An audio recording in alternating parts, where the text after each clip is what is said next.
News Mula sa himpilan ng 89.5B, ito po si Maylene Blair Bulud. Maghahatid sa inyo ng mga balita at impormasyon sa seguridad, kapayapaan at pag-unlad sa probinsya ng Davao del Norte, Davao City at Bukidnon. Headlines. 89.5B nakiisa sa selebrasyon ng World Teachers Month. Pagpapaigting ng mabuting relasyon sa bagong area of coverage ng 89.5B sa San Fernando at Valencia City, Bukidnon, tinutukan. DSWD Action Team nagbahagi ng mga kagamitan.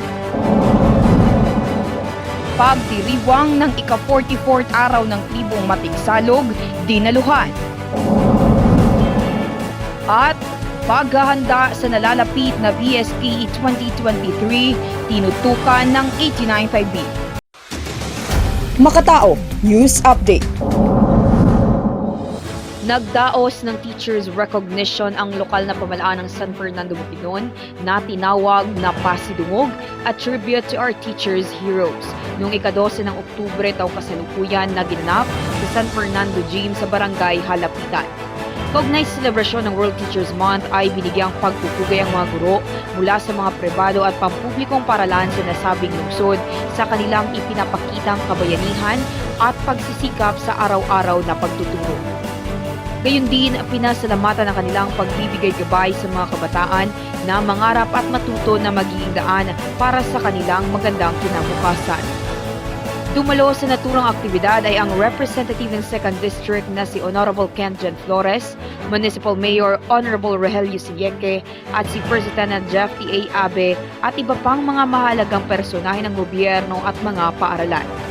Hindi lang sa buong buwan mula Setyembre 5 hanggang Oktubre 5 ang pagdiriwang sa ating mga mararangal na guro, kung hindi, araw-araw sapagkat sila ang propesyon na lumilikha ng iba pang propesyon. Sa pangunguna ng Battalion Commander na si Lieutenant Colonel Ruel M. Tabas at mga company commanders ng Alpha at Charlie Company ay buong suporta ang ipinapakita sa kanilang pagkakaisa at pagtutulungan tungo sa kaunlaran sa bagong lugar ng nasasakupan sa Rion Jess. Hindi lang mga courtesy calls kung hindi pagdalo din ng mga flag raising ceremony at mga koordinasyon sa iba't ibang organisasyon at sektor ang ginagawa ng unit sa mga barangay sa buong lugar ng nasasakupan. Ang Makatao Battalion ay nangangakong patuloy na makikipag-ugnayan sa mga pampubliko at pribadong sektor upang mapaigting pa ang mga relasyon ng bawat isa at mas mapadali ang pagbibigay serbisyo sa lahat, lalong-lalo na ang pagpapanatili sa seguridad at kapayapaan sa mga nasabing lungsod at tuluyang masupil ang mga komunistang teroristang grupo sa komunidad. Nagbahagi ng mga samut-saring kagamitan at regalo ang DSWD sa mahigit na 53 household na benepisyaryo noong ika-12 ng Oktubre taong kasalukuyan sa Kumpurok 17, Sitio Inagulan, Barangay Tulalian, Santo Tomas, Davao del Norte. Bitbit ng grupo ay mga handog kagaya ng damit, personal hygiene kits, tsinelas, school supplies para sa mga estudyante at pagkain na pinagsaluhan ng lahat sa naturang aktibidad. Tuwa at saya ang naramdaman ng mga residente dahil sa kanilang mga regalo at handog na natanggap mula sa DSWD. Dagdag pa dito, nagpasalamat din ang DSWD Action Team sa buong suporta ng unit, lalo na sa matagumpay na pagtatapos ng aktibidad na ito.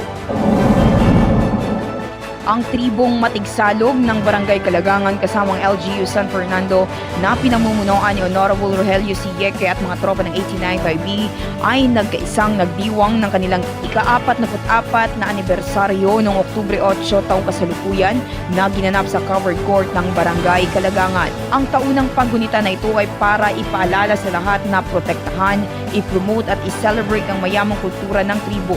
Ito ay isang daan upang ating mapangalagaan ang kanilang pagkakakilanlan at paraan ng pamumuhay. Dagdag pa nito, sa highlight ng aktibidad ay nagbigay ng aliw ang mga partisipante mula sa tribo sa patimpalak at sayawan ng kanilang inihanda. Nagpasalamat si Honorable Bertoses at ang IPMR ng barangay sa pagdalo ng mga bisita sa naturang selebrasyon. Sa kabilang banda naman ay pinahati ng unit at ng LGU San Fernando ang kanilang sinseridad at suporta sa ating mga kapatid na katutubo upang tuluyan ng itanggi ang impluwensya ng komunistang teroristang grupo sa kani-kanilang komunidad. Sa buong lungsod ng nasasakupan ay patuloy ang pagsasagawa ng mga joint random checkpoint at gun ban inspection ng mga tropa ng 89-5B kasamang iba't ibang security forces hinggil sa mas nalalapit na barangay at sangguniang eleksyon na nakatakda ngayong katapusan na Oktubre taong kasalukuyan. Puspusa ng mga coordination meeting sa bawat barangay at munisipalidad ukol sa peace and security upang bigyang diin ang pagsisikap na makamit ang isang tapat, ligtas, mapagkakatiwalaan at maayos na eleksyon. Ang lahat ay pinapalahanan na maging alerto at vigilante lalo na sa panahon ng kampanya upang maiwasan ang mga vote buying at mga modus kaugnay sa pagpili ng lider sa isang komunidad. Ang unit ay magiging tapat at walang kinikilingan sa kanilang nakaatas ng tungkulin at palaging nakaantabay upang makapagbigay serbisyo sa kahit anong oras at panahon na kailangan ang kanilang tulong. At dyan nagtatapos ang mga balita mula sa nasasakupan ng 89.5B.